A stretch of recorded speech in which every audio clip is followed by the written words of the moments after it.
Droppy. Bulgaria's favorite laxative. Proud to sponsor the velocity of now. Droppy will clean blockages from your anus, so you will be not unclean. Make it sloppy with Droppy.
Good evening and welcome to the Velocity of Now with me, your host Thomas Sheridan.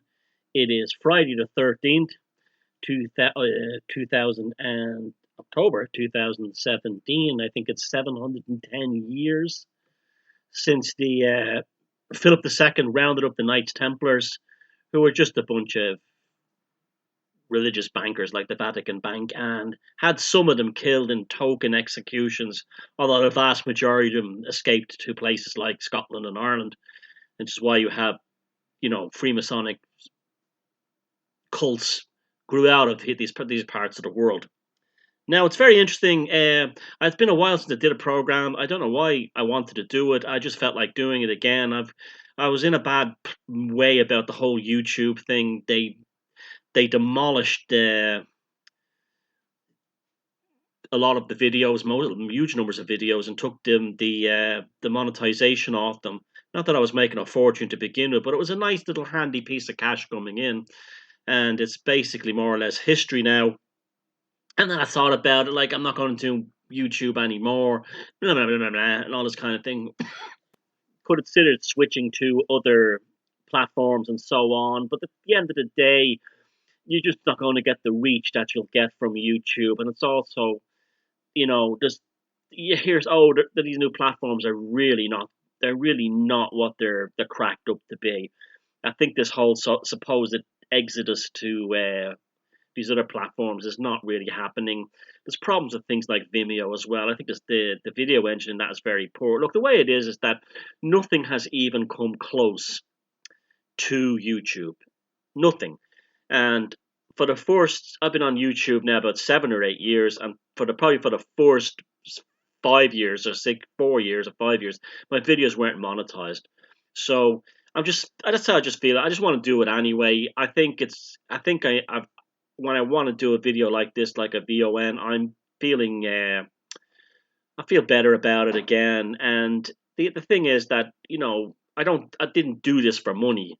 It was nice to make a few quid from it when the party was on, but the party's over. I can still do this stuff, and life goes on. I can still sell books and things like that. And I've got a new book coming out in a couple of months, hopefully, so on sorcery and magic. So hopefully, if my cat shuts up, I can talk about that some point later on. Maybe do another VON between then when it comes out. But here we are again. It feels good doing this, and I'm glad to be here. I hope you're all keeping well. I hope those of you who have been in disaster zones in the United States caused directly by blowback from the Trump spell, that you have managed to survive that, and your life is going on. Speaking of the US, I did my first speaking dates in the US, and Houston was very good to me. Texas was very good to me. I met some friends from the internet there. It was lovely to meet them. And I was shown nothing but kindness and hospitality and love in abundance. and my talks went down very, very well, and I was delighted with how it went.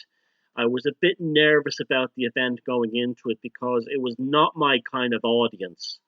Generally, wouldn't be the kind of audience that I would talk in front of. Tend to be kind of a more new age, spiritual end of things. But in the end, everything was great, and I'd got into Houston just as the floods had ended.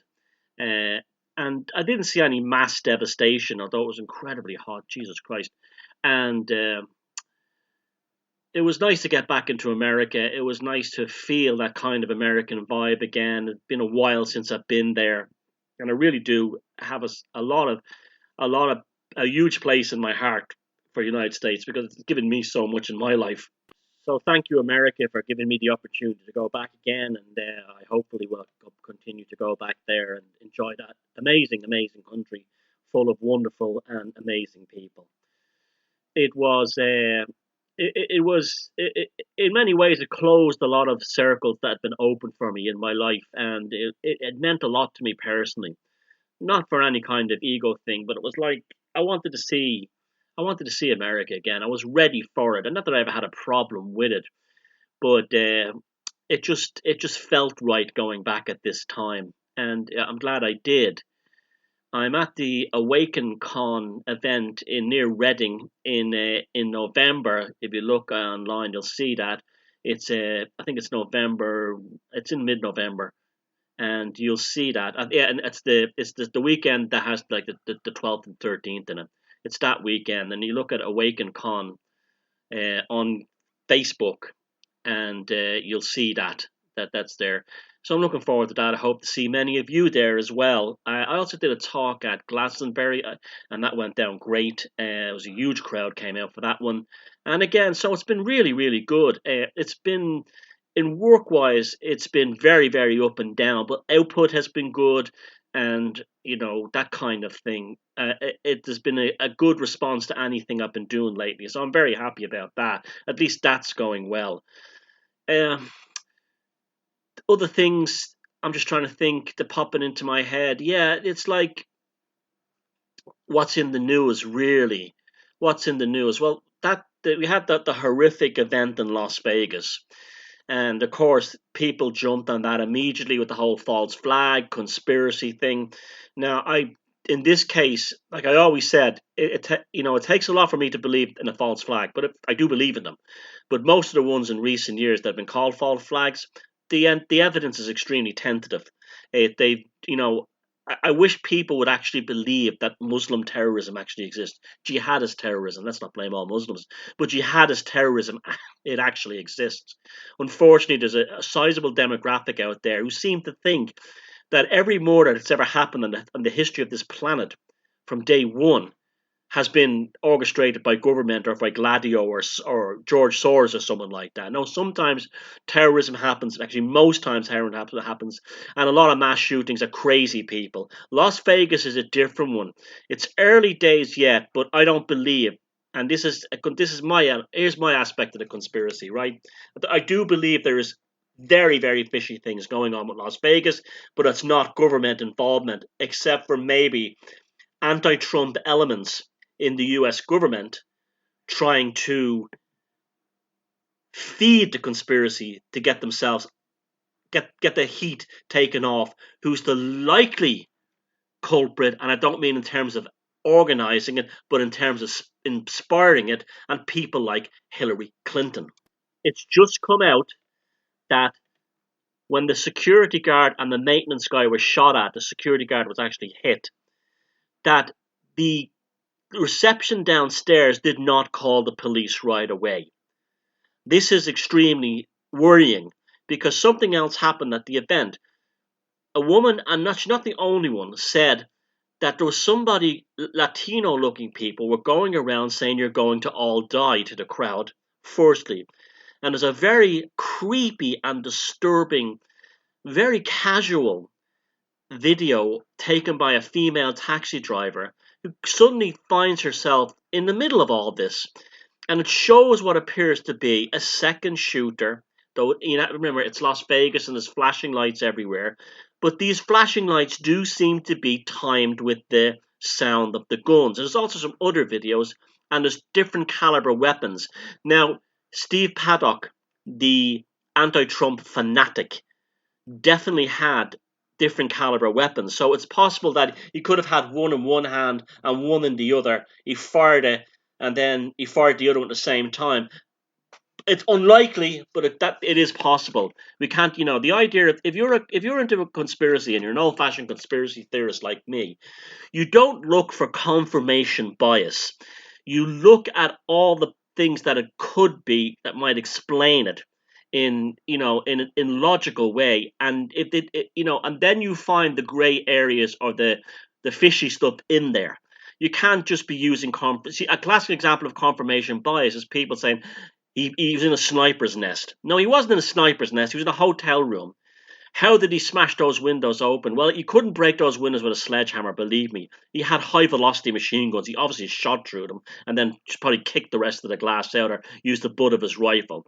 How did he get the weapons up there? Well, suitcases. And I've learned a lot about people in the kind of conspiracy world. A lot of them don't seem to have been in hotels. They seem to think it's like a psychiatric hospital or a prison where you're checked on every 5 minutes by a guard.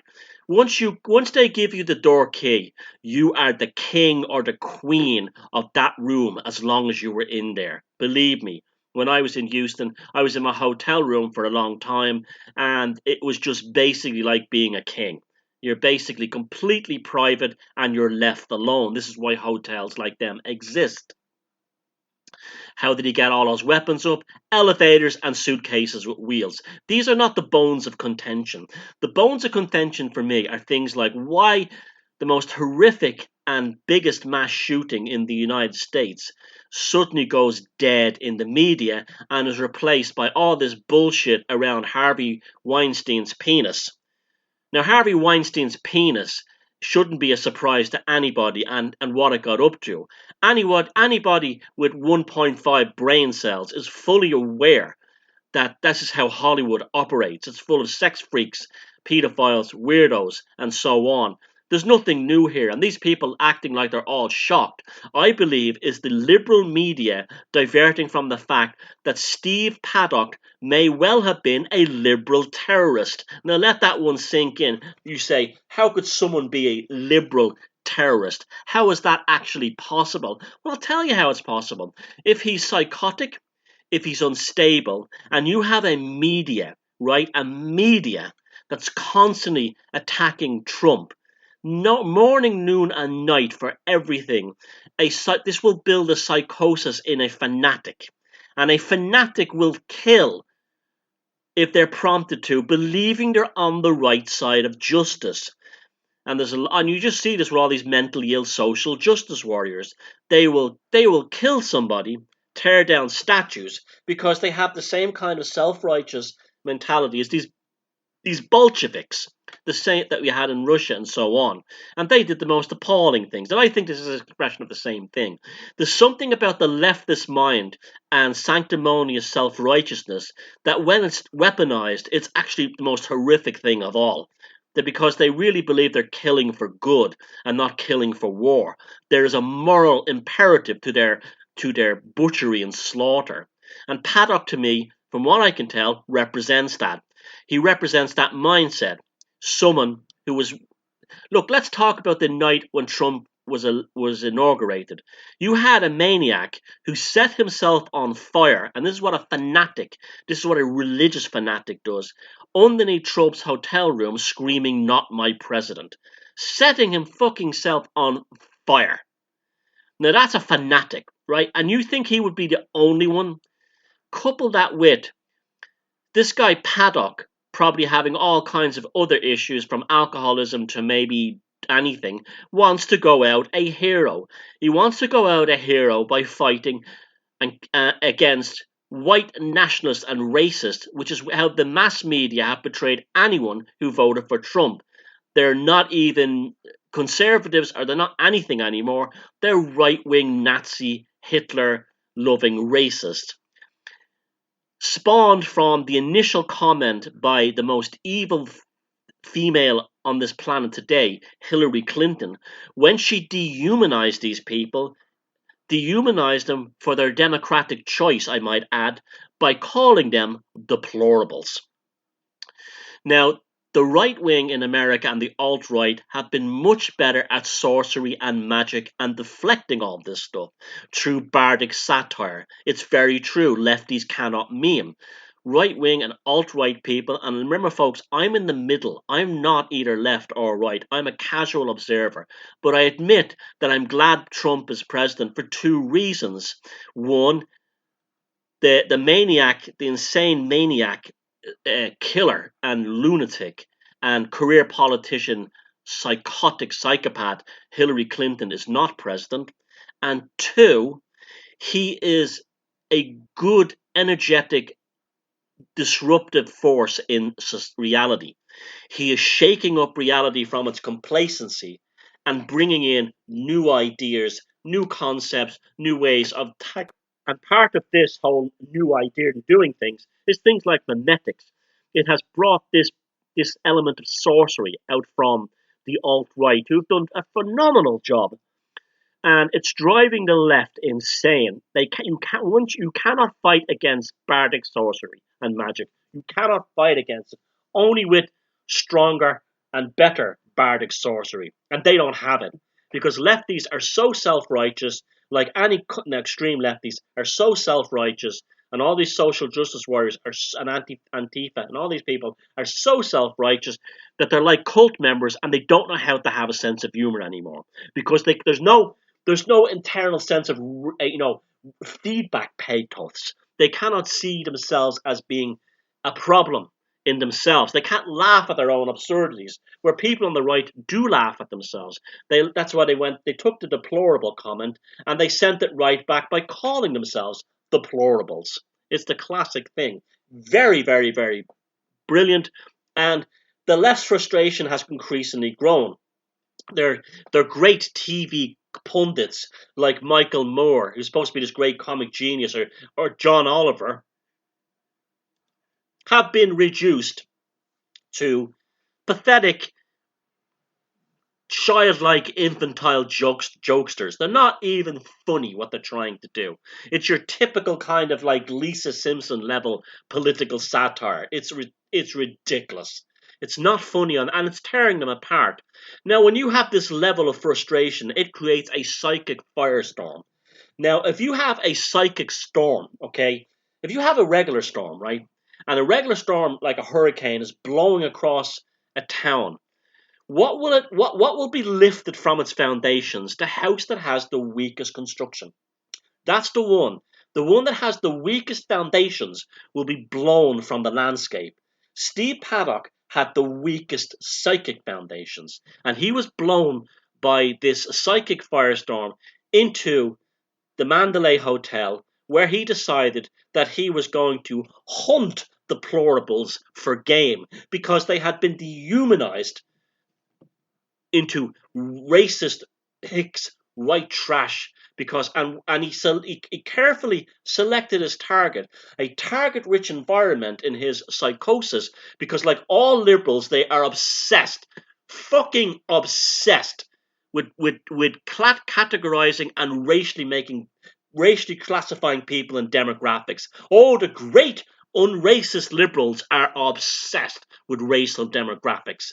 And of course, he said country and western, white trash, hicks, Trump supporters, deplorables, and that's the target. That's a target-rich kill zone. And that's what my theory is what happened in Las Vegas. And it's also why the media played it down, because they are culpable if this is the reason for it. They are culpable and have deflected this story. There's none story about Harvey Weinstein. And of course, we see with all the Hollywood flakes and phonies, people who had no problem with him after they claimed he was molested with him, have pictures of photographs of them together, all lovey and huggy, saying, oh, he touched me or he did things to me. And these people are disgusting because they're also terrified. This is rats sinking, leaving a sinking ship. Leaving a sinking ship. And that's what we're seeing here. We're going through a convulsive thing within the human psyche right now. It's a smashing up. things are being reordered. People from your past are coming back suddenly out of the blue. Things from your past are coming out of blue. You didn't expect them. New things are coming in. There was a lot, like up until this show in the last few months, loads of divorces and couples breaking up. It's rebuilding itself. It's reconstructing itself. And this was the purpose of Trump. Trump was the philosopher's stone of the Western psychic paradigm. You don't have to agree with him, you don't have to love him, you don't have to like him. But what I do like is the fact that he's there. He exists. He is the touch paper. He is the charge. He is the facilitator. And we're learning so much interesting information. So-called atheists who have spent years laughing at woo suddenly believe in magic. Why? Because a bunch of dingbats tried to put a binding spell on top of Trump. This is what we're learning. We're learning how phony these people are, how fake. That's what happens. The touch paper, the charge. It doesn't matter who he is or what he is. We learn things. The flesh is torn off reality, and we find out who the fakes are.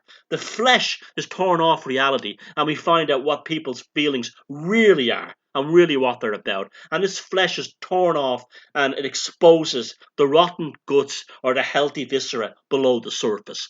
It's very, very important that these things happen. And that's why I wanted Trump to win. I don't care about Republicans. I don't care about Democrats. I know Trump is involved in the mafia. Couldn't give a shit. Whatever. It means nothing to me. Nothing at all, except what the echo of this is. You see, I'm not interested in what made the sound. I'm interested in the echo. And echoes inside snowy valleys or unstable areas cause avalanches. And what we're seeing now is an avalanche of the psyche. An avalanche of the psyche. And if you have an ounce of sense and you can detach yourself from this is why I've always told everybody, whether it's conspiracy or anything else, detach yourself from it and look on the outside in, right? Look on the outside in. And what happens is you're not in the valley where the snow avalanche or the rock avalanche fall is happening. You're on top of the hills looking down and observing it. You see, this is the advantage. You're observing the avalanche, but you're not being crushed by it. But if you have an attachment to either side of the valley, left wing, right wing, fascist, communism, it doesn't matter who you think you are. The stones will fall and the snow will fall on top of you and bury you alive. And that's my feeling about the Las Vegas thing, and that's my feeling about the whole circumstances behind it.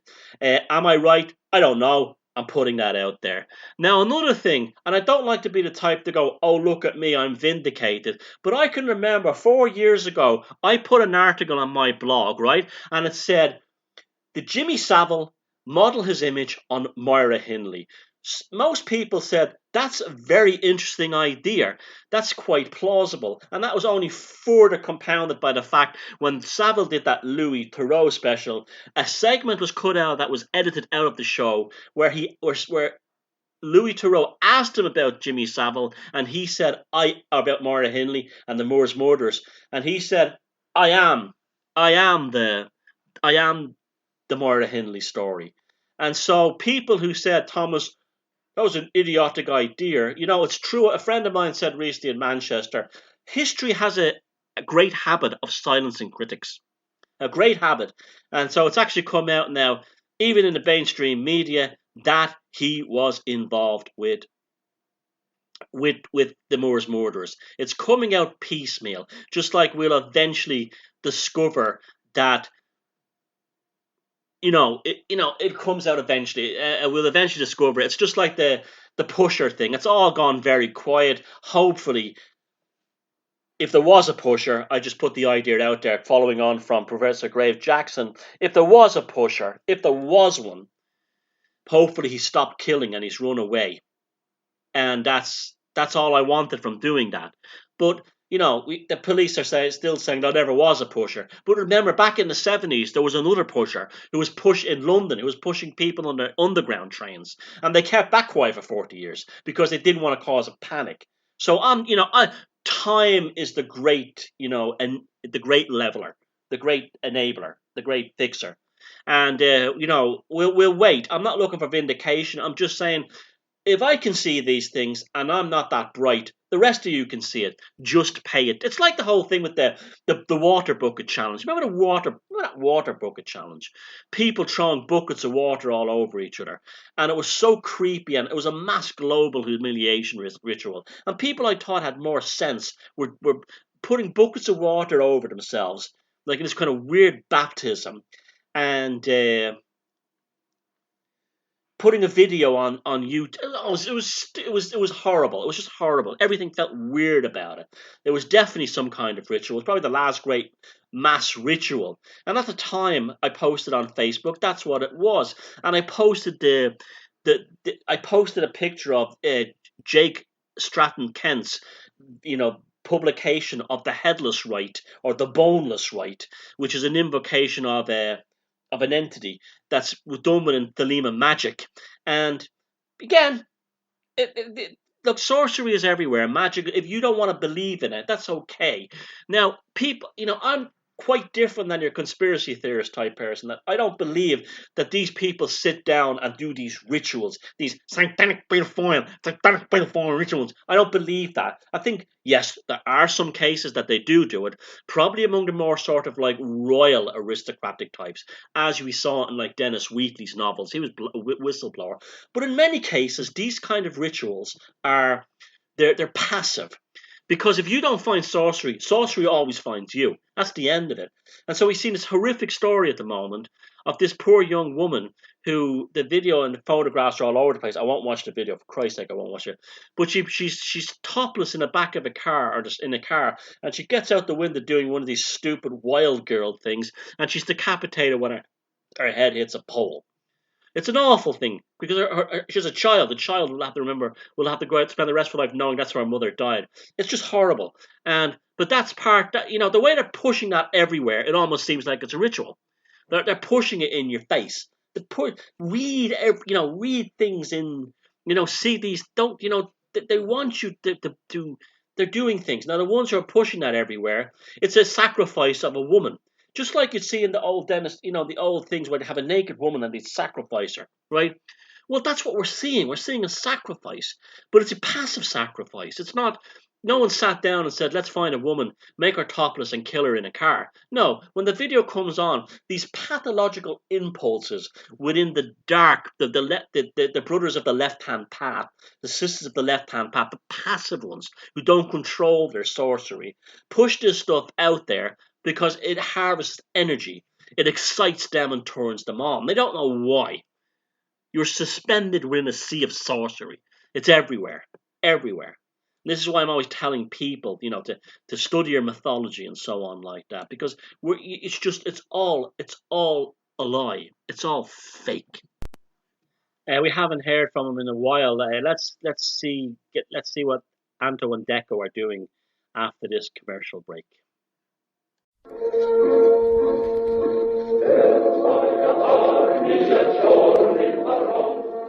Droppy, Bulgaria's favorite laxative. Proud to sponsor the velocity of now. Droppy will clean blockages from your anus, so you will be not unclean. Make it sloppy with Droppy.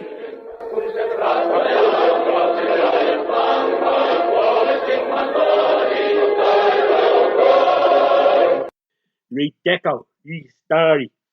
The other night, I was looking at the Reptilian Resistance 2012 channel, and they had a documentary called Nikola Tesla, Spiritual Science and Namaste Engineering. And this guy was unfucking believable. He invented an anti-gravity machine, right? That would fucking take you into space, right? And it would fucking get you into space, right? No Jews involved. No fucking Jews. He was a fucking genius. He was so spiritual, right? He was so fucking spiritual, Nikola Tesla, right? That he gave away all his stuff for nothing. And he died poor. He died poor because he gave away... What the fuck are you on about? What? Nikola Tesla was a fucking faint... No, he was suppressed. There's a fucking unit measurement in there. He was fucking suppressed. How was he fucking... You see, what happened was, right, the Freemasons knew that Tesla knew the earth was flat. What? He knew the fucking earth was flat, right? And he made alternating current, which meant that people had alternating ways of thinking away from the Zionist Freemasonic mind control. Are you out of your fucking mind again?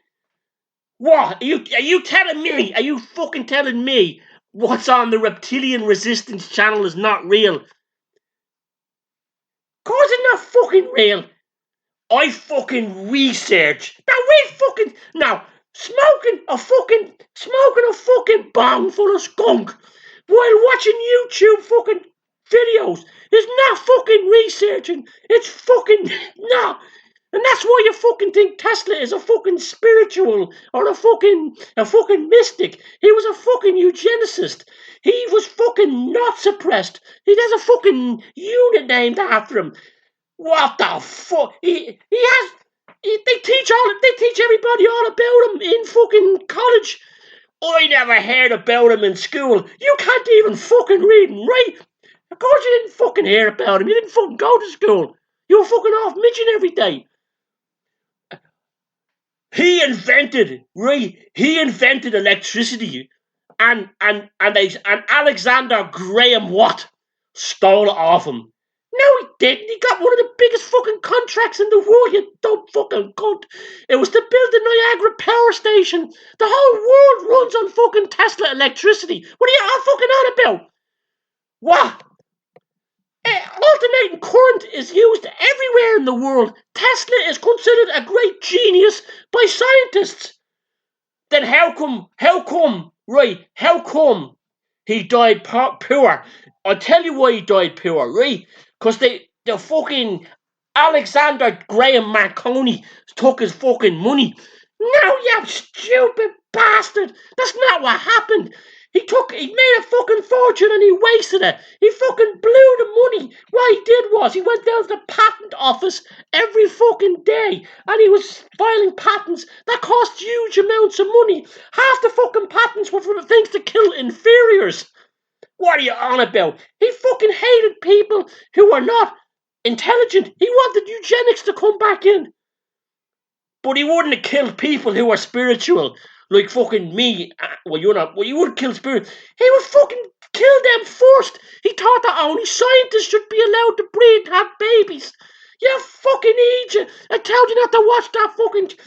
Nikola Tesla. Right? He invented a fucking UFO that went to the space. What the... Yeah, he fucking did. And it was... Look, watch the other documentary on Reptilian Channel. I don't even fucking remember. It's called Nikola Tesla and the Alien Disclosure Secret. He met an Indian scientist mystic, and from this Indian you fucking hate Indians. You're always giving the fucking guy down the curry shop a bad name. Look, but their spirituality is the same thing as quantum physics. What are you fucking on about? Quantum physics. You know, quantum physics was invented by David Icke. He invented quantum physics, and it was a way that, like, reality isn't real. You know, like, reality isn't real. So, like, you know, you're not real. You're not fucking real. You're not actually there. Right. So none of this is real. Or none of it is real. It's all imagination. It's all spirit science. It's in the fucking mind. It's quantum physics, right? And Nikola Tesla and David Icke invented it. And the reptilians took... Look, okay, nothing is real, right? Nothing is real, right? I can understand that at some level, right? There is a imperceptible matrix that's formulated by a reality tunnel that causes us to manufacture this illusion, but it's still real. You can't fucking escape it. You can no longer, you fucking Anto can no more escape this reality matrix than you fucking can stop fucking, I don't know, banging Sharon Gorman down the fucking road. You can't do it. It's impossible. You're fucking, you can't escape it. Yeah, well, Tesla escaped it, right? And here's how Tesla fucking escaped the fucking matrix, right? He invented a thing called the bell, right? And the fucking Nazis stole it, and the bastards. But you loved the fucking Hitler and the Nazi after you saw that fucking documentary. Hitler, the greatest story you ever told. Yeah, but he did a couple of bad things wrong. You know. He did a few bad things wrong, right? And stealing the bell off Tesla was one of them. There's another documentary, I know, on the reptilian it's another documentary on the reptilian resistance 2012 called Hitler Discloses Flat Earth Alien Science. It's fucking brilliant. It's 5 hours long. I know it's nearly 6 hours long, right? And I sat there all night. I must have smoked about 40 fucking spliffs watching him. It fucking cost me a fortune, but it was worth it. It was worth it because I am no longer a fucking sheeple. You are the biggest fucking sheeple in the fucking world. You're as thick as fucking anything. In fact, you know that prick down the road, the fucker who works in the betting office? What's his name? Paddy Cleary. He is the thickest fuck on earth, and he's even more fucking woke up than you are. You went fucking backwards. You had one brain cell before you became a fucking awake. Now you have a half a fucking brain cell. No, you don't even fucking have that. You're fucking getting more fucking stupid by the fucking second. Stop watching that reptilian resistance fucking channel. Look, bear with me, right? Bear fucking with me, right? It's hidden in plain sight that the Illuminati, what they do is they blow secrets, right? Now, if you watch a video on there called Hollywood MK Ultra Las Vegas Tesla Disclosure Alien, you will find, right, that when Miley Cyrus is on stage, she does a song, right, and the lyric goes, "He lit me up," and when she does that, she puts her fucking hand on her gi, right, and the hand on the gi goes down, and the other hand goes up, doing like a Hitler salute with the mic. What she's saying is that fucking Tesla, right? He got the fucking Nazi bell, right? And the fucking, what goes into a woman's gi, right? A bell end, a fucking bell end, right? A bell, right? Bell end goes into a fucking woman's gi, right? She's holding it to say, she's holding the secrets of Tesla's Nazi bell, right? Doing that, the hand goes up, says that, and she says, "You light me up." The fucking Nazi bell, right? That would power everything, right? Every fucking thing. You'd never have to pay another electric bill ever again. You don't already fucking pay electric bills. You'll never ever again. No more fucking electric bills. Because the Nazi bell would be disclosed. And who fucking has the Nazi bell? You have the fucking Nazi bell. Who has the fucking Harvey Weinstein? You're fucking waking up now, aren't you? Through the fucking looking glass. Do. Get out of me fucking sight. Yes, it was good hearing from Anto and Deco again. Those two guys have been with me since I think one of the very first YouTube videos I ever made about 7 or 8 years ago was Anto and Deco seeing a UFO, and then I think it was Deco going on a spoof of me doing Deco on the Art Bell show. And so they're you see, in case anyone who doesn't grow up in Ireland, let me explain what Anto and Deco are. Anto and Deco are the typical of the kind of fellas I grew up with. They're scangers. Scangers are like what Americans would call trailer trash, or the English would call chavs. Scallies is what they call them in Scotland, I think. They are working class males who don't really contribute to anything to society except babies. and domestic abuse. But Deco's the smarter one of the two, so he'll probably escape from being a scanger. Anto, there's no hope. And they are talking with a north side Dublin inner city accent, which is, I never spoke that thick, but I used to talk a bit like that when I was growing up, not never that bad. I had to learn how to articulate properly, and that's why I have this sexy motherfucker voice today. Now, so that's what they are. They are caricatures of the people I knew growing up. And when I was growing up, fellas like them would probably have beaten me up. So I'm getting back at them now. And those types are all over. One of the reasons I have absolutely nothing to do with the alternative scene in Ireland is it's because it's full of cunts like that. They are all, these freeloading free men. They get social welfare. They get corporation houses. They get a medical card. They get children's allowance, but they don't want to pay for anything. They want their cars for free. They want their mobile phones for free. So they are attracted to the parasitic element of them. And it's full of them types, and also like pseudo Republican. I have no time for either one of them. My attitude is the future. The future has to be a complete rejuvenation based on pagan archetypes. So an anarcho-pagan kind of idea is what I believe in. But I don't care if the rest of the country doesn't, and I'm the only person in Ireland who believes in this. It doesn't matter, because that's all I want. And if others want that too and go for that, that's okay. I've no stake in the outcome. I'm not a patriot or anything like that. I'm certainly not a patriot of that to the Republic. The Republic of Ireland is just as much as a foreign thing as the Unionist and the British system. They're both republicanism is a French import. That's why we have that tricolour. And people think, well, it's the tricolour is about it's about the green of Catholics on the one side, the Nationalists, and the orange is the white on the other side, and that's the Protestants, and the white in the middle is they're living in peace. No, that's not what it is at all.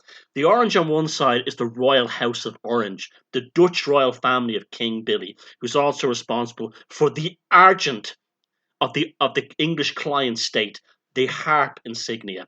And that's all foreign British Dutch Presbyterianism. The green side represents the green of Ireland, the British royal family of Ireland. That's what the English aspect of it.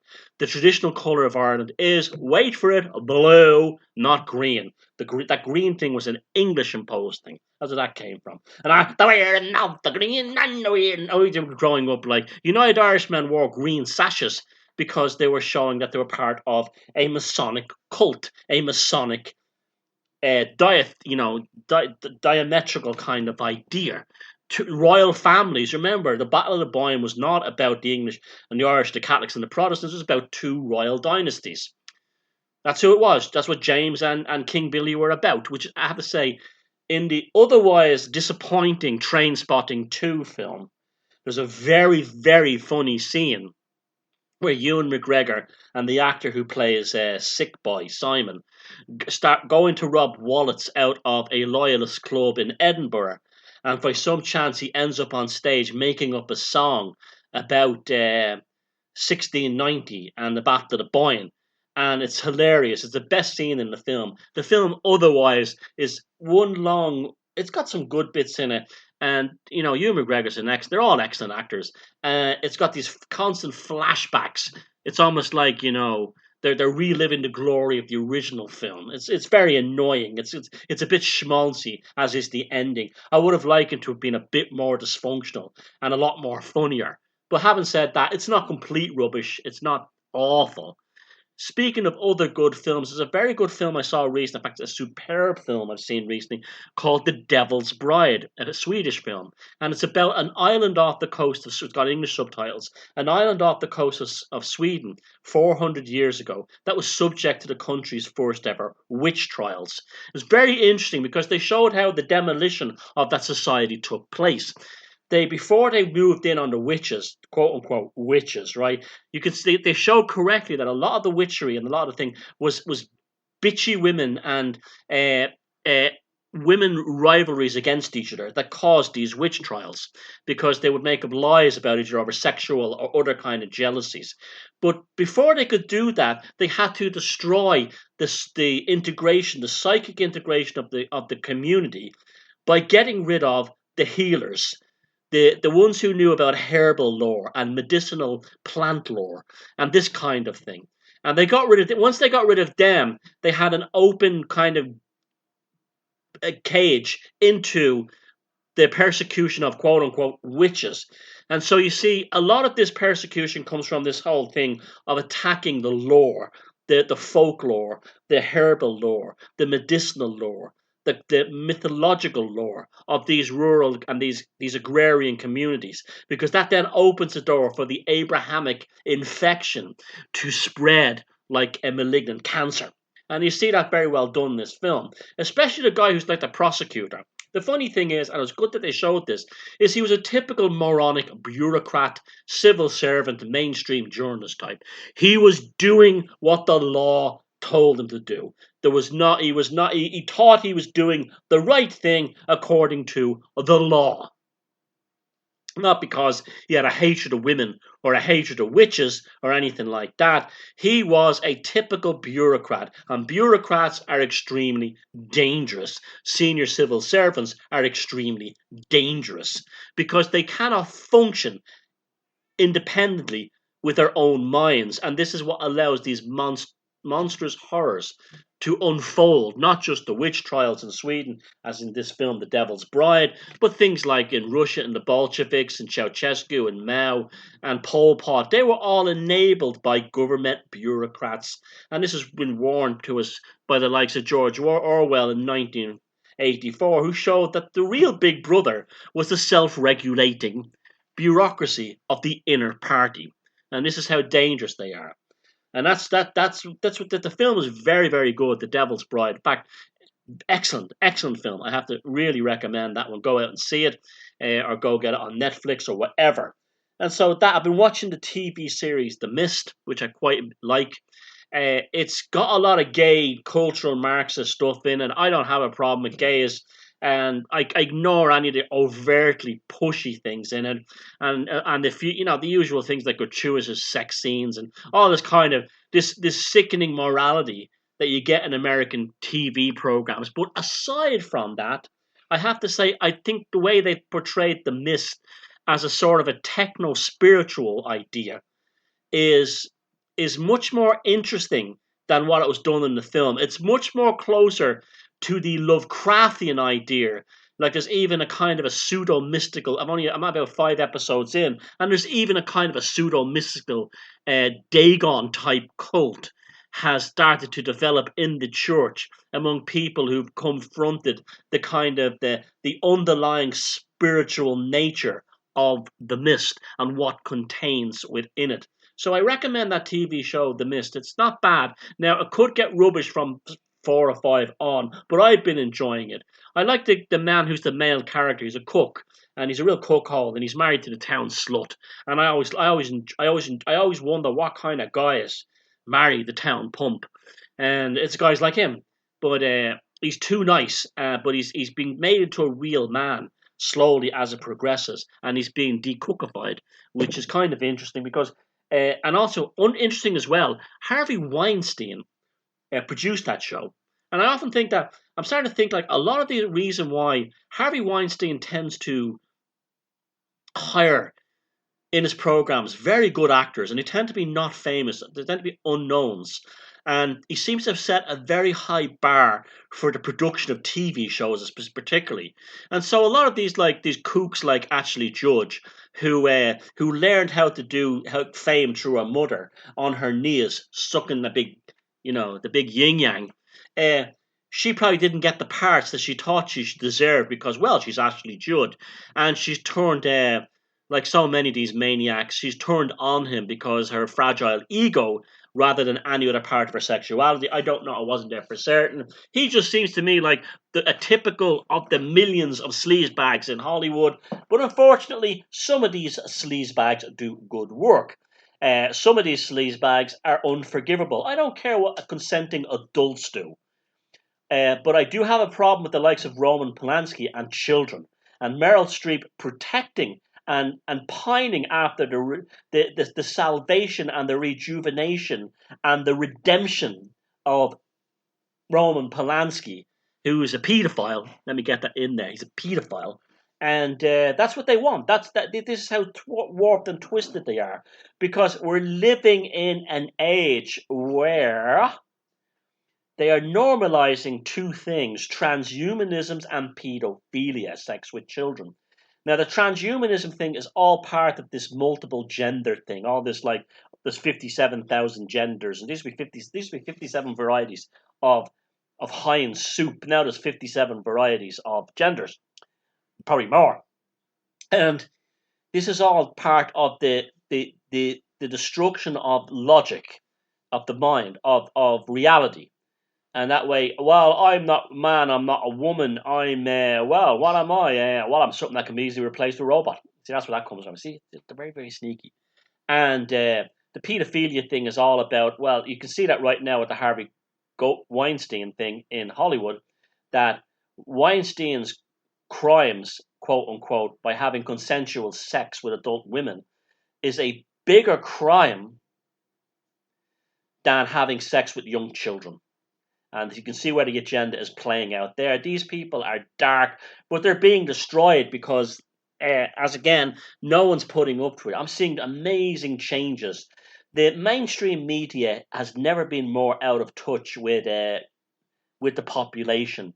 And the only other example I can think of that is the propaganda services in the Soviet Union, like Pravda, when the Soviet Union collapsed. Because one of the reasons, in fact, the primary reason the Soviet Union collapsed had nothing to do with the fact that they all wanted to wear Levi jeans and to have, Sony Walkmans. The main reason that it collapsed was because nobody in Russia, other than the inner party bureaucrats and the plutocrats and the other commissars within the Soviet system who had a stake in the system through bureaucracy, nobody believed the propaganda anymore. And we're seeing that in Western society.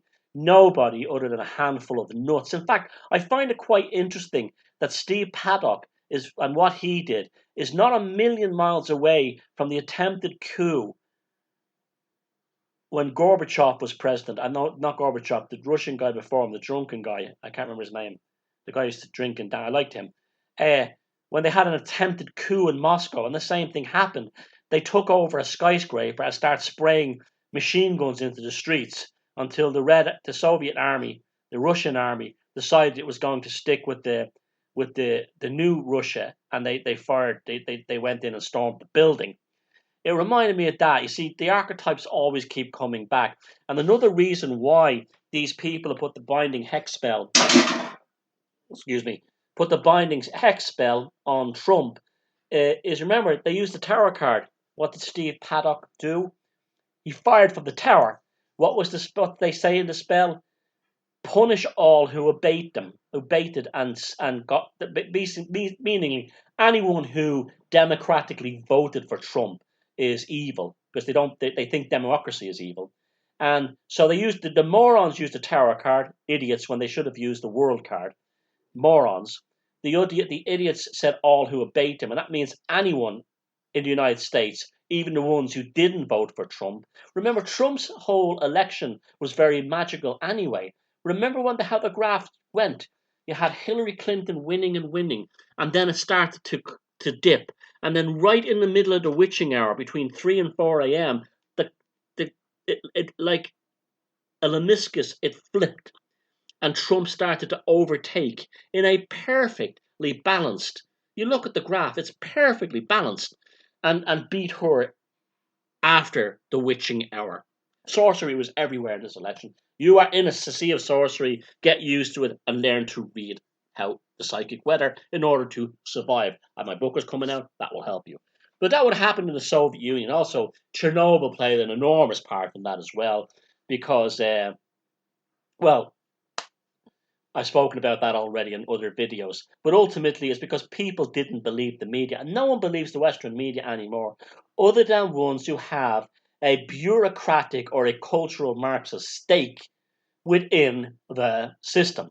So there be people who work as school teachers, civil servants, union leaders, old-fashioned hippie liberals, this kind of thing. And college students who are totally dependent on the system because they've no other means of support. They're totally, see, remember, college students live in a state of terror because they've no means of taking care of them.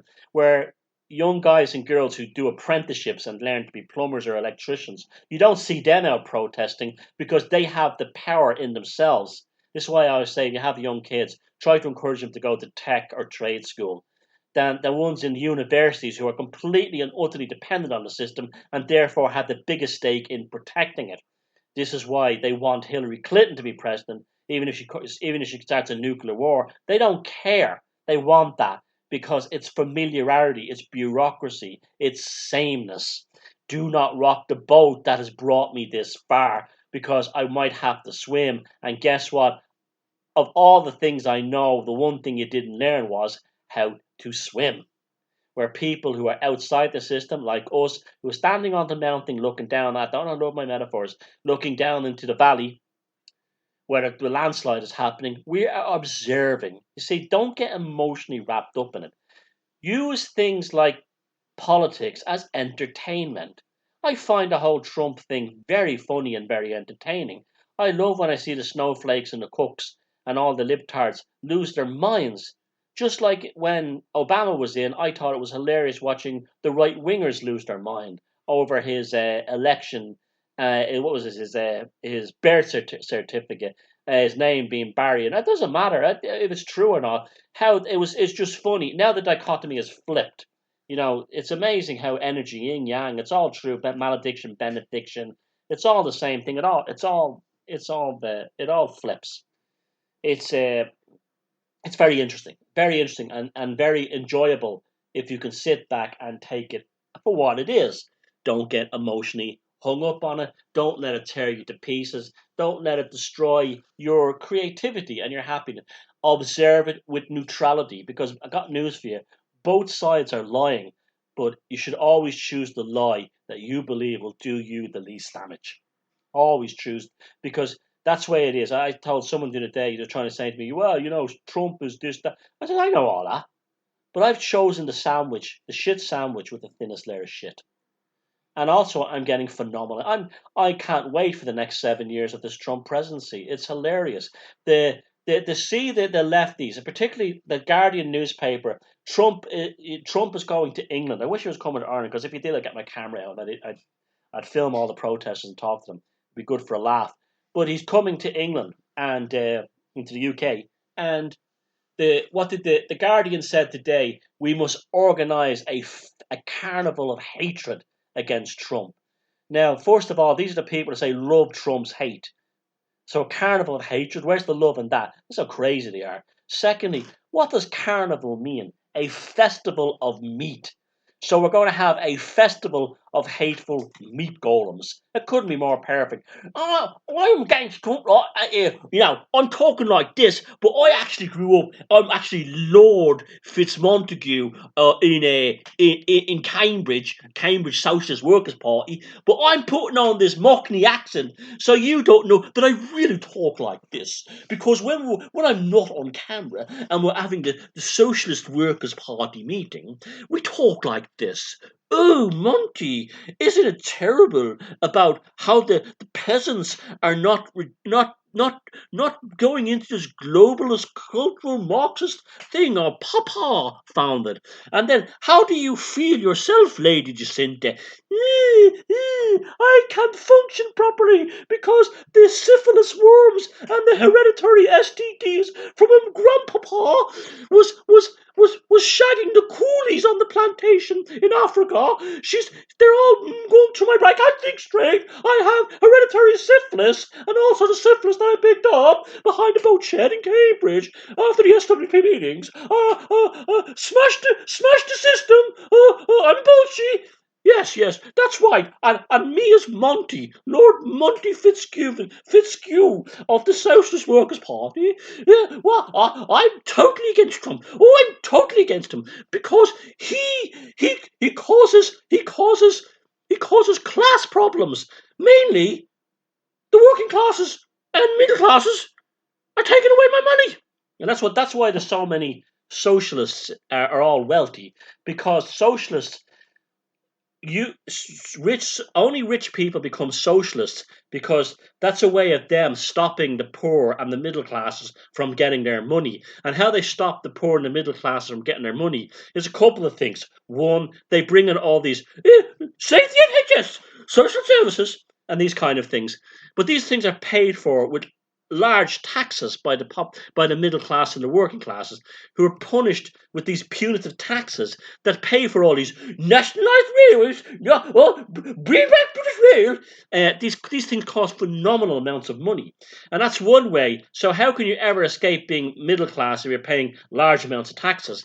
And also another way they do it is because they tell people that if they romanticize the socialist thing, that if you're a socialist, you're taken care of by the state, but you're not. You're like a lab. And I'm not saying everything that's. I'm not saying everything that capitalism is great. And I'm not saying everything that socialism is rubbish. But ultimately, it's a scientific process for the likes of Lord Montague, my name. Now I got you're section a really cool with, right? I'm sounding like I can't do Niall Murphy's accent, but I'd like to. But anyway. Yeah, and so that's what these Mockney pretend ones are. And when Brexit happened, they had this ridiculous creature dressed up in like steampunk goggles, holding up a Socialist Workers' Party sign, going, "Oh well, the EU gave us the National Health Service." They didn't. Their arse. The thing existed from. Work out the National Health Service was working class and middle class men coming back from World War II who saw absolutely no improvement in their living standards or their culture, and they gave the NHS to stop them from having a revolution. That's what they got. That's why they got the NHS. No other reason. They had to go out and fight and be killed in World War II in their hundreds of thousands in order to get that. The toffs don't give you nothing for nothing. Nothing. And that's why they're all socialists, because it's a way of keeping you down. That's why they love it. They do not want you getting your hands on their wealth because they own it. So therefore they want a socialist system. That's why Russell Brand wants it, and all these people. They want to hold on to their money and keep a carrot dangled in front of you that one day we'll have a socialist paradise. But look at the socialist paradises. They're horrible. Look at Sweden, horrible fucking country. It used to be, the society, everyone's on psych meds. It's got this weird kind of regimental thing where, I've actually been in restaurants in Sweden where you'd see couples at a dinner table sitting there all night long, not having a conversation with one another. That's what I've seen. A society that's terrified of its own humanity.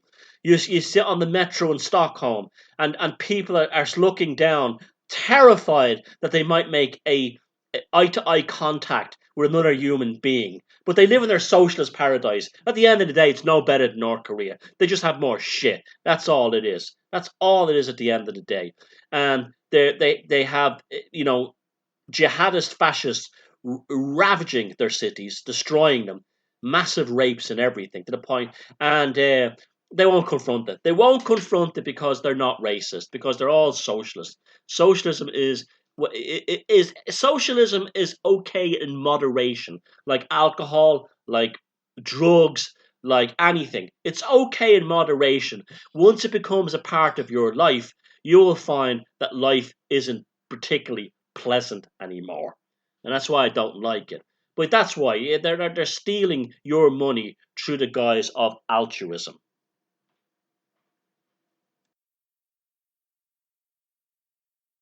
Let's let's talk to the nicotine star child, and then we'll finish up the rest of the show, the end of the show, with another interesting topic. So it's been a while since I channeled, and as I'm the world's greatest channeler, and I am the direct communication for the nicotine star child, I think it's time to. We're living in very difficult times, and we need somebody to guide us through these times. And I can think of no one better than the nicotine star child, and the nicotine star child can give us his wisdom or its wisdom, whatever it is. Now, being the world's greatest channeler, I still need my equipment, so I'll get out the here we go, the Fisher-Price activity set, and I'll just turn the dial. 666. All hail Nicotine Starchild. Nicotine Starchild, are you with us? Are you with us? Nicotine Starchild.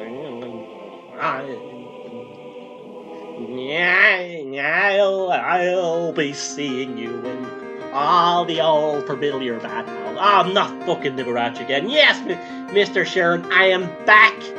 It's lovely to meet you and be back on the velocity of now. Can't the Nicotine Starchild actually send somebody other than you? Are you homophobic, Mr. Sheridan? Are you homophobic? No, it's just that we've had you on the show, and well, I'm very popular in the spiritual world. You know, I'm very, very popular. I'm as popular in the spiritual world as I was in the bushes in MacArthur Park. That's just how I am. Okay, so how have you been keeping, Mr. Liberace? Libby's been fine, absolutely beautiful. Oh, it's been wonderful. I'm so happy I'm dead. Because if I lived in America now, Donald Trump and Mr. Pence would be putting. I don't even want to call him. I don't even want to go there and call him president. Goddamn president. Not president. Why did they have my country? Why did they do to my country? There was a time when America meant something. Now they want to put goddamn electrical charges on my testicles to cure me of being a homosexual, which I'm not a homosexual. Get that correct.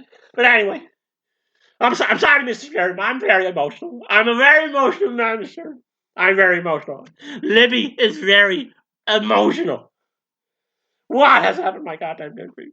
But anyway, how have things been? Well, you know yourself, it's been goddamn it.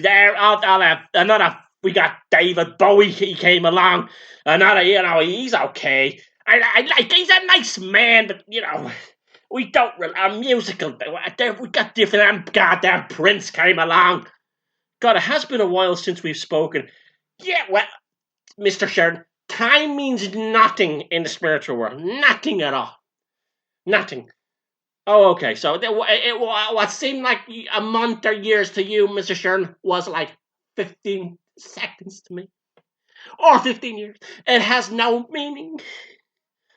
Well, Mr. Liberace, what have you been doing recently? Well, I've been very exciting. Very exciting. You have a new album. No, I don't play that shit anymore. Very exciting. I'm a ghost hunter. You got it? Yeah, but you're dead. And that's what makes me so good. I'm a ghost hunter. Okay. You're a ghost hunter, but you're a ghost, right? Yes. You see, it gives me an edge because I'm not scared and I don't need to go into that. Yeah, I know. I always wondered that about those ghost hunting shows. They have those infrared lights to make it look more spooky. Why can't they just do it in daylight? Precisely, Mr. Sheridan. Precisely. It's like love, right? If a man and a woman want to make love in daylight, no one has a problem. If a man and a man wants to make love, and I'm not gay, I'm just saying this.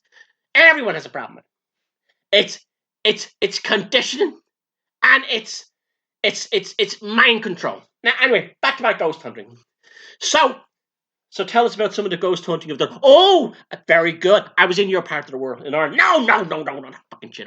I was next door in Wales. Beautiful people, beautiful country, very small. It's kind of like gripping onto England so it doesn't get sucked into the Irish. That's fucking Wales, okay? But I like Wales because their national sport is rugby. Ooh, I like rugby. Oh, there's nothing more appealing to me than a bunch of men getting mucky at both ends, and a band at halftime. That's Libby's life. But beautiful love, beautiful love. But anyway, I like the rugby. I like the rugby players. I like the scrum. Ooh, it reminds me of my old days. Ooh. But I went over there not to play rugby. No. Libby went over to Wales to see the world's most haunted bathroom. What? Yes, there's a bathroom in Wales that's haunted, and so many people shit themselves. That's a joke. I couldn't have got away with that back in Vegas. A little Libby humor, what we used to do backstage, as well as other things. But anyway, so I went into the bathroom, right? And I went in, and I wanted this. I have a lot of experience going into darkened bathrooms, right? Trying to bring dead things to life, right? And take it from me. Libby knows about having to bring us dead things to life, okay? Remember, I left before Viagra was found. Why are you getting a southern accent? Because you're fucking shit at accents, mister. It's not me, it's Nick. Anyway, Libby was in the bathroom, the most haunted bathroom in the world, right? You call them toilets or toilets. Yeah, but we call them bathrooms, okay? I'm in the bathroom and I'm going, ooh, Libby loves dick, right? And I was overcome by a presence. Oh, Mr. Sheridan, I was overcome with a presence, right? I was in the cubicle, right? When something came over me. Yeah, I'm sure it did. It came over me. No. I mean, spirit came over me. The spirit came into me. Spirit. Yes. And it was a man, of course, yeah. A man called Die. You know, that's one of the, they've got strange names over there. Die. That's a name. That's a goddamn name in Wales. Die. And he kept saying, I said, who are you? And he kept saying, I'm Die. And I'm saying, what? You telling me I'm Die. And then my Welsh research assistant said to me, no, in Wales, a man's name is Die, right? Oh, hello, Die, I said. Mr. Die, I said, why are you stuck in this goddamn bathroom for all eternity? And he said, and this is the truth, he went for a vindaloo, right? And while he was on the bathroom, right, trying to relieve himself, he had a heart attack. So the poor man, God bless him, God help this sweet man for all eternity. This sweet man is sitting on a toilet in Wales, on a water closet, and he's shitting himself. And as a result, for all eternity, and as a result, Mr. Shan, everyone, goddamn, is shitting themselves too. That's terrible. So what was the outcome of this encounter? I released him. I said, Mr. Die, you died. It was confusing. But we got that. Mr. Die, you died. You know you sound like Christopher Walken. Yeah, you died. You sound like died. Hey, Mr. Walken, he died. No, stick with liberty. I'm fucking. I'm in. Look, I meet a lot of people with different backgrounds. I lose my accent, right? So I said, Mr. Die, look above you. You will see a light, beautiful light up to heaven, right? You must go to the light. Right?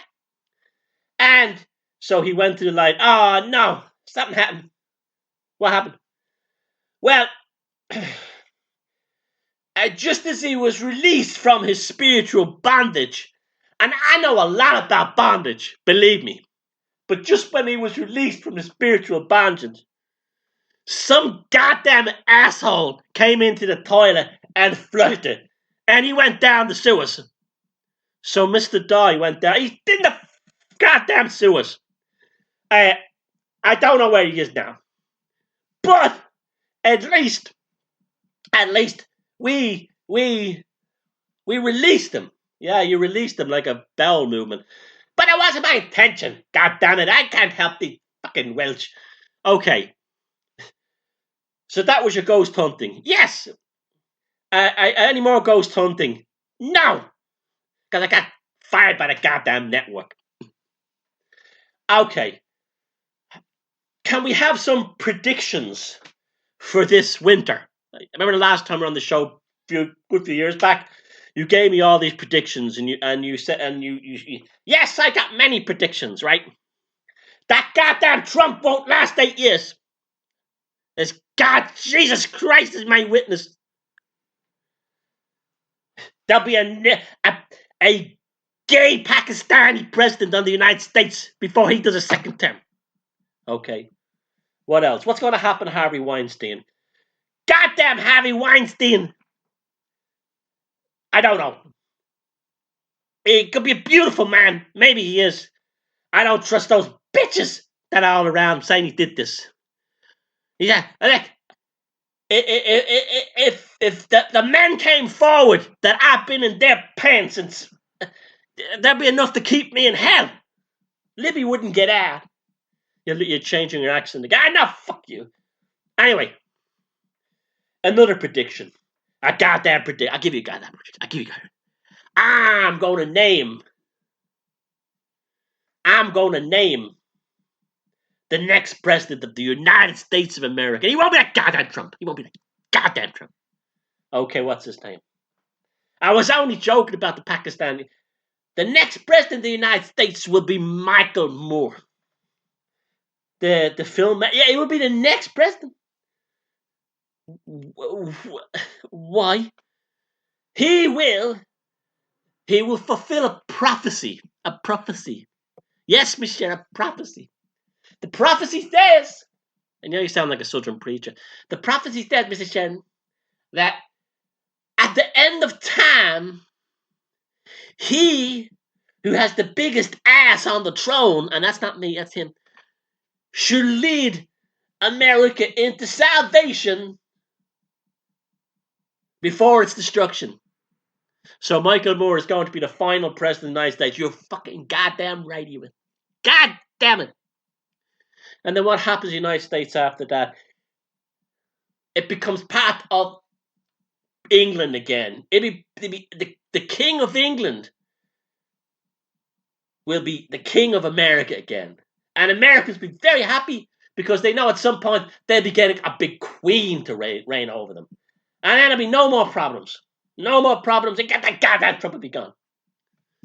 Okay.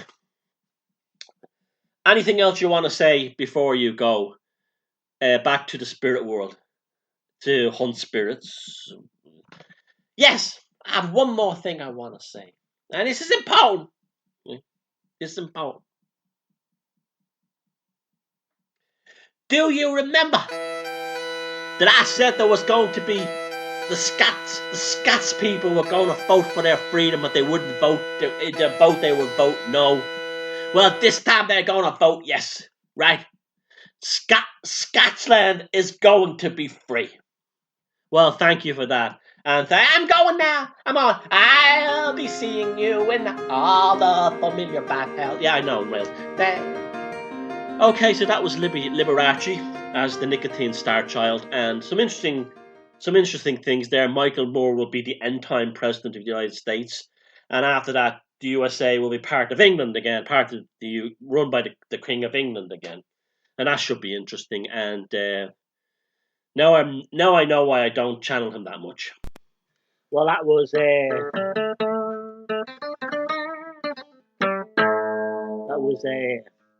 Liberace, channeled by the Nicotine Star Child. Don't mind me, I'm just messing with the guitar.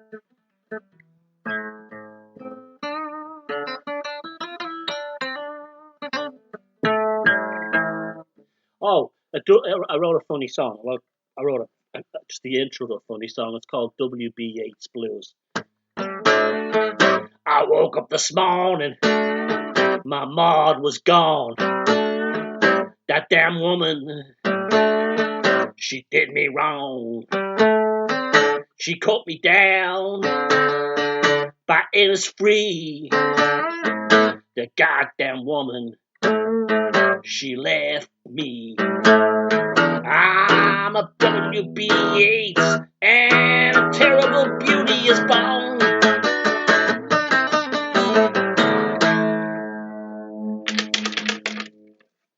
Might be a song in that. Okay. As he coughs. Okay. A smoker's coughing. He's never smoked a cigarette in his life. Okay, books I'm reading at the moment. A very good one, highly recommended book is The Darkening Age by Catherine Nixie, The Christian Destruction of the Classical World. I'm on my second reading of it, and this is a vital book for people to understand how Christianity started out just like ISIS. In fact, in many ways, it was worse because it was successful. And the book is, for an academic book, it's quite a polemic. I'm actually quite surprised how Catherine Nixie has projected her own hatred of these early Christian zealots into the text while keeping it very readable and not like a rant. That's a very recommended book at the moment. In fact, bookdepository.com, I got this for €8 with free shipping. So check that out. It's a rip off of other sites, but get it on Book Depository. You shouldn't be going on Amazon anyway. That's where you should buy my books as well. Bookdepository.com. The Darkening Age: The Christian Destruction of the Classical World by Catherine Nixie. Another thing too is that I'm right in the middle of a hurricane. Yes, believe it or not, well, not yet, but hurricane. This could be actually a good chance for us to do a magical experiment. Right now, there's a hurricane coming right towards me from the Atlantic called Hurricane Ophelia. And literally, ground zero is my ass right here in County Sligo on the coast. So, it's due to hit on late Sunday night, early Monday morning. And it's bang on target and coming this way. So, fortunately, I live on a high ground. So I don't have to abandon. I wouldn't abandon anyway because I have animals and pets to take care of. So I'm going to be batting down the hatches on Monday night. But let's see if we can actually do a bit of weather magic, okay? Can anyone listen to the show go to, just type Hurricane Ophelia and you'll find all kinds of newspapers saying terrifying hurricane heading towards Ireland, blah, blah, blah, blah, blah. You will see a graphic there that shows, it's a video that shows the path of the storm from the Caribbean all the way up to my ass. I sound like Libya. Got me my ass! Right? All the way up to my ass from the Caribbean. Can everybody focus on that picture of Hurricane Ophelia and push it back out into the Atlantic? Just a little experiment. We know we all have magical powers here because we proved that a few years ago with the Velocity of Now dream experiment. So let's give that a go. Imagine, what happened to Ophelia in the Hamlet play? Ophelia drowned in the water. Let's all imagine the Hurricane Ophelia sinking into the water and not hitting me and not hitting this part of Ireland and causing lots of damage. Because it will, and I'll tell you why. This is the worst time of the year for a hurricane to hit the Irish coast because there's still lots and lots of leaves on the trees. And what happens is the leaves act like the trees act like big kites because of all the leaves on them. And they're ripped up out of the ground because the soil here is very thin. It's mostly stones. There's not a lot of clay. And it rips these large trees of mainly the sycamores, which are not a native species, they're a type of maple. It rips them up out of the ground and it flies them into roads, causing terrible road accidents. It kills livestock who often shelter under the trees. It pulls them up out of the ground and falls on the poor cows and sheep. It lands and destroys houses. So let's, as an experiment, drown Ophelia, just like in Shakespeare's Hamlet. Get that picture up and concentrate on the hurricane drowning. Now, another thing that happened the other day, it was very strange and very interesting, was For no reason at all, I was suddenly overcome by a sensation that Queen Elizabeth II is about to pop her clogs. She's about to die. I don't know where it came from. I don't know why it popped into my head. But apparently some weird things are going on. Trump is not going to meet her on this tour. And the liberal media are trying to make out she's refusing him. No, she may be too sick. And also what you call the other royal freaks are going to be doing her public engagements. So it's looking like she might be on her last leg. Now I had no idea. Well, obviously she's a very old woman. She's been around forever, but it's quite interesting that I felt that. It was very strange. I don't like the royals. I've no connection to them, but the way that popped into me out of nowhere was very interesting. It was just like boom, it just hit me for some reason.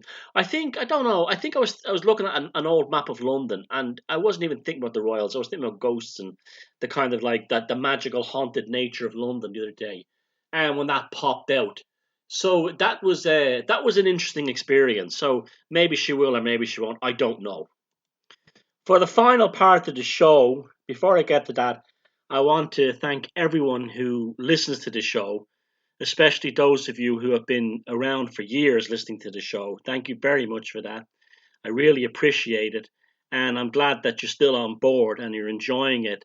I often hear people tell me that they play all the Velocity of Now episodes and they listen to the whole history of the show sometimes over a weekend or so on. And that really means a lot to me. So thank you for that.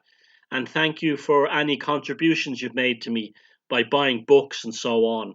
It's gratefully needed, and I don't go into things too personally, but it's a lot more needed than I tell people.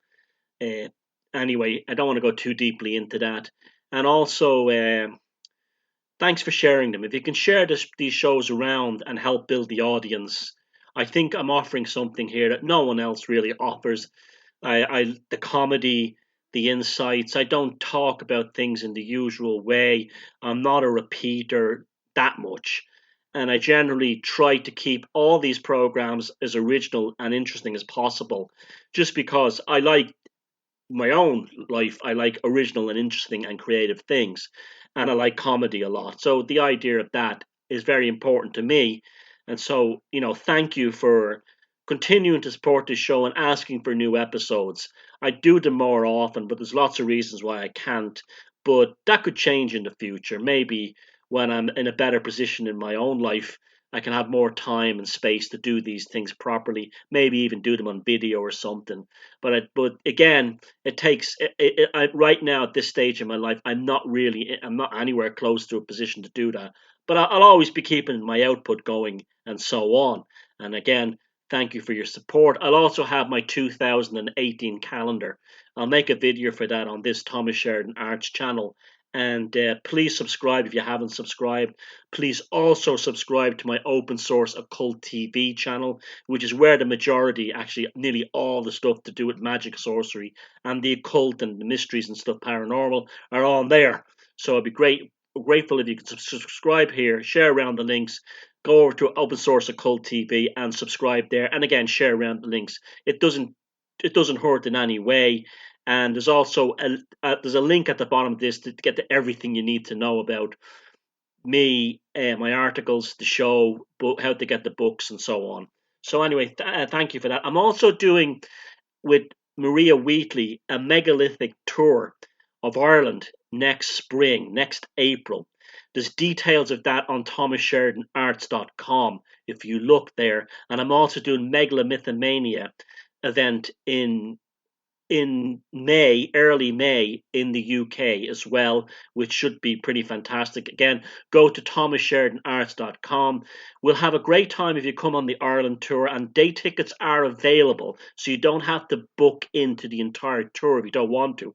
But we're going to be staying in very cool hotels and stuff like that, including I know it won't only be just megaliths and magic and Maria doing her whole thing and her thing on dowsing and all this kind of stuff. It'll also be me entertaining you on the way, because I like to do that. We'll have great conversations, tremendous fun, and it'll also, along with the megaliths, the magic, I'll be pointing out 40 and stuff, and all this. Listen, you'll have an amazing time if you come on the tour.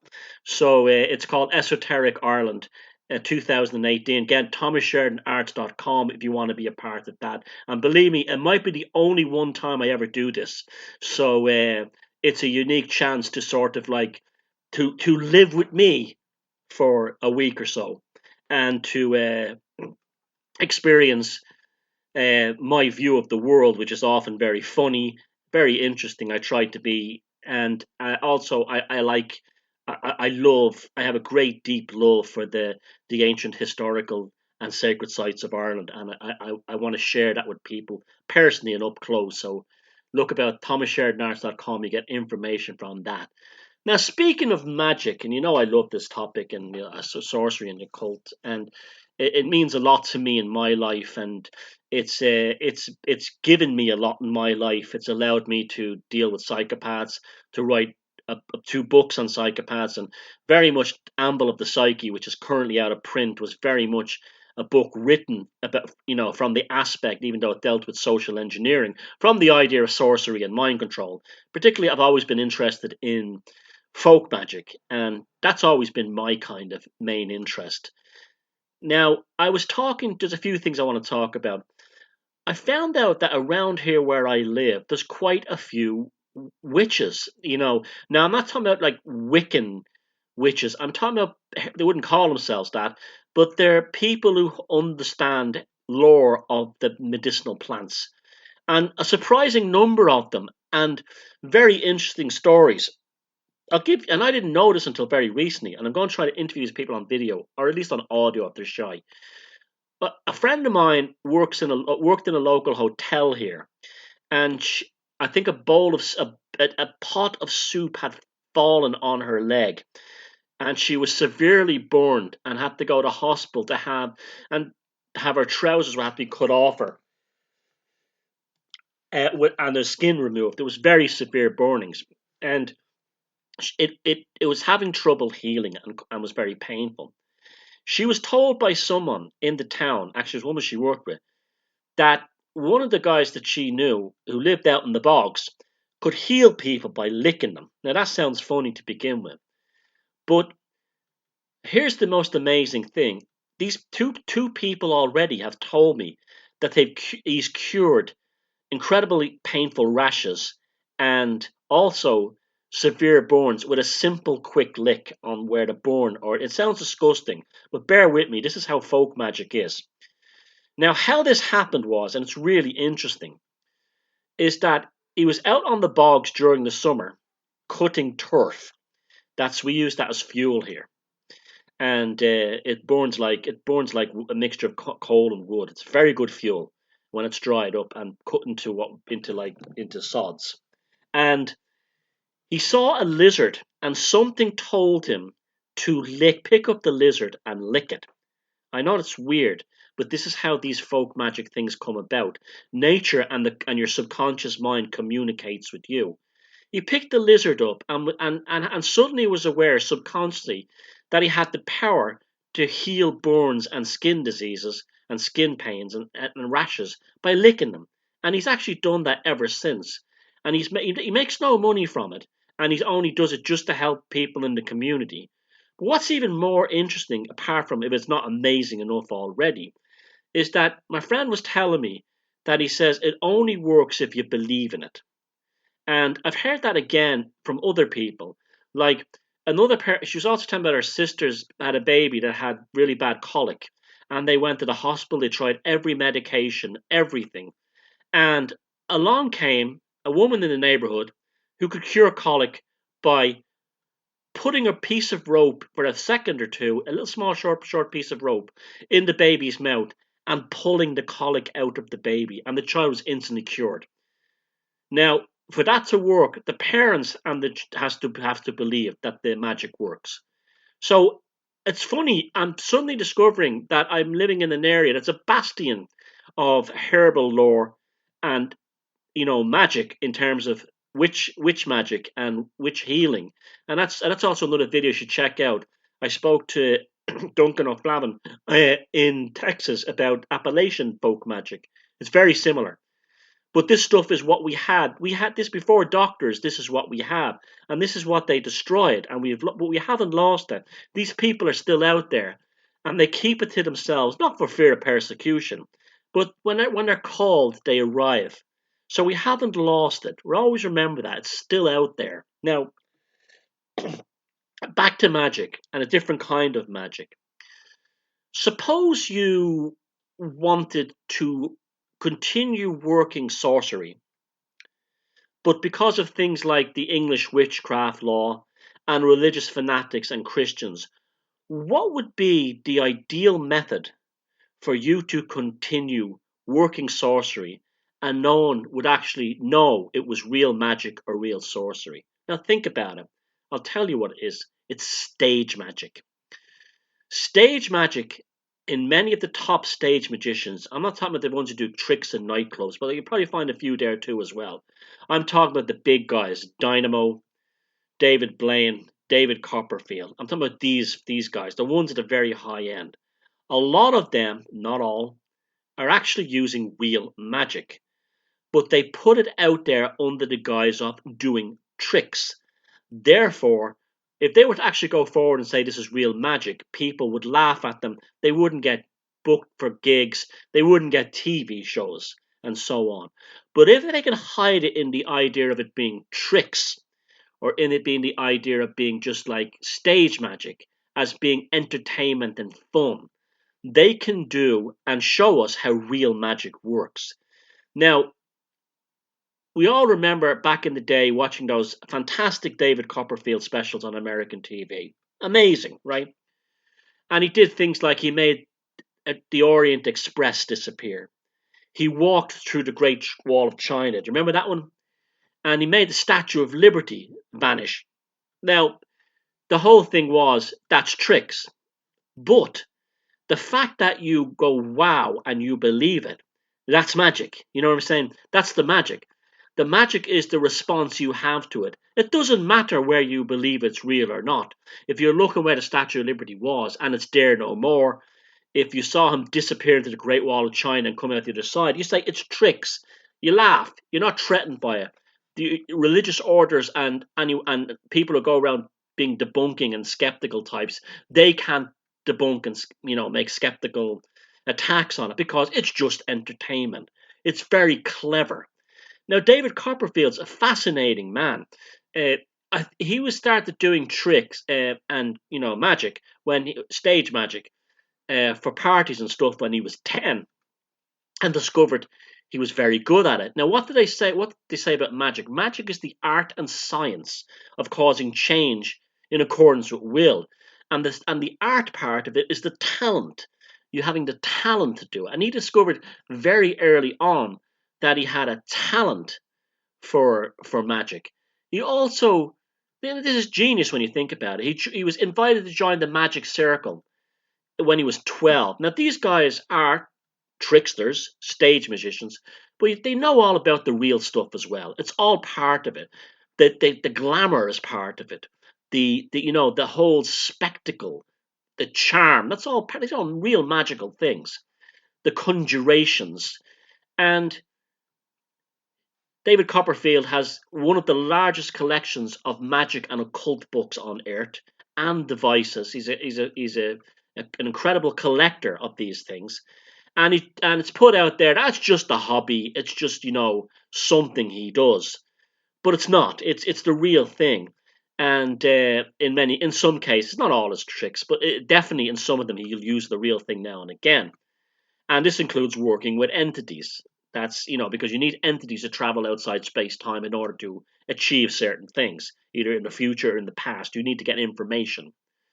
And also, when he does this kind of remote magic where people on the other side of America, he actually tells them what they wrote down on the letter. That's an entity that he's in communication with, that has told him what the guy wrote on the letter.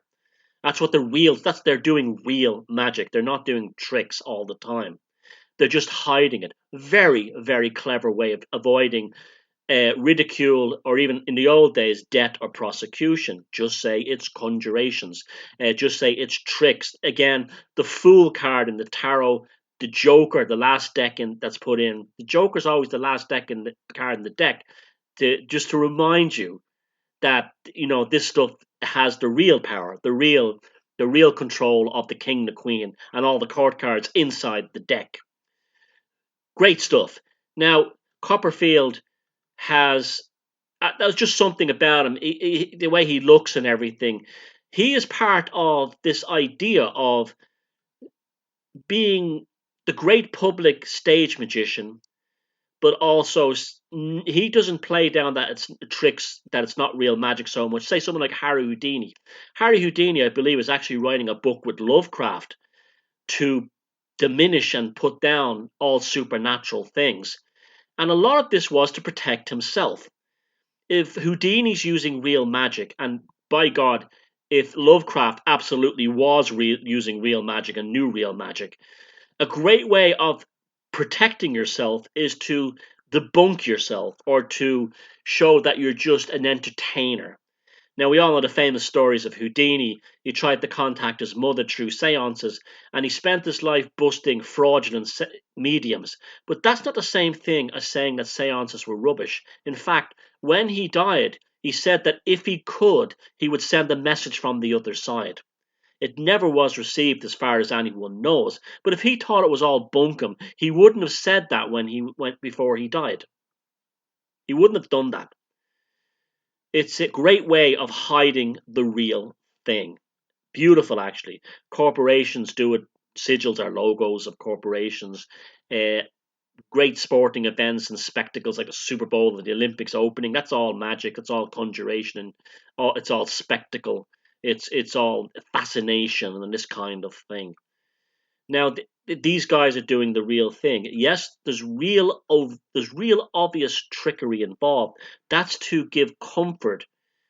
Those illusions are put out there to give comfort to the people who might be terrified by the fact that it's real. Either the bunkers, or, I said, fanatical Christians. It's the oldest thing in the book. In fact, in India, that's where the whole rope climbing trick, and that's why magic flourishes in the Islamic world, because they say it's just tricks. So think about that one. If you have anything to add to these comments, put them down below in terms of this idea of magic, and the way they hide real magic in stage magic as a way of getting it out there, but it's just entertainment. And so I hope you've been suitably entertained tonight. And I will promise to do another one of these fairly soon. Thank you for everything. Share my links, share these videos, buy a book if you can. Help me out any way you can. I'd always appreciate it. Have a good night, and hopefully our weather magic will work and we will drown Ophelia, because that's a very magical idea as well. We're not just saying, Ophelia, go away. We're actually playing on a powerful archetype of Shakespeare's Hamlet. And so let's try and divert Ophelia by sinking it and dissipating it into the Atlantic. Look after yourself and your families and your loved ones, and feck 'em if they can't take a joke. Good night.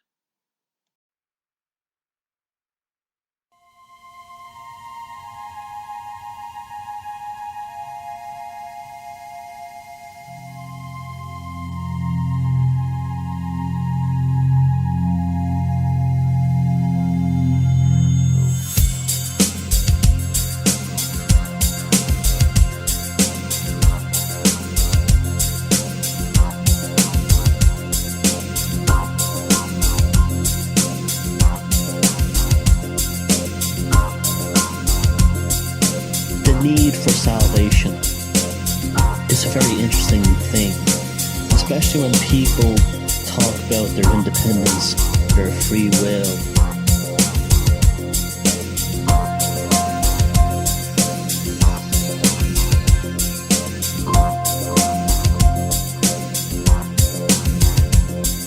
If you need someone to save you, or you need a counter culture or mainstream culture savior, someone who validates your opinions, you're really a slave.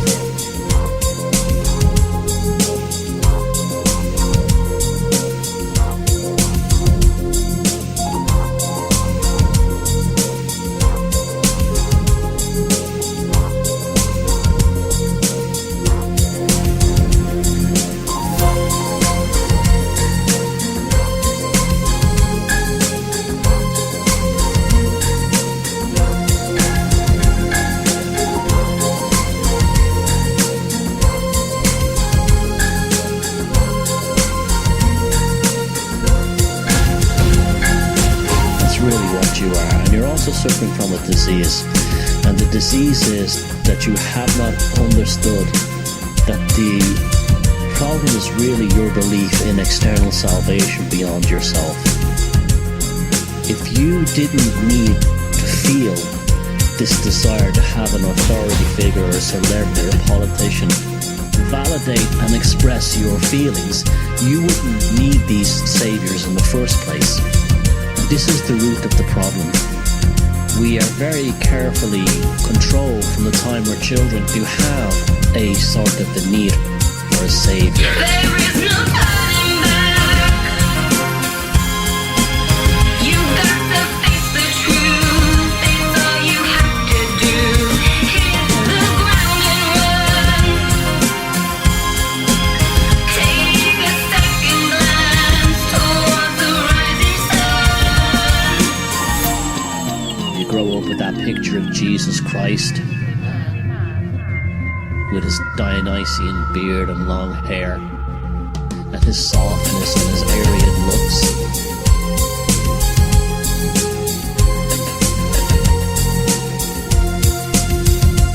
And you believe that, deep in your subconscious, that this is someone you need. But you're missing the point completely.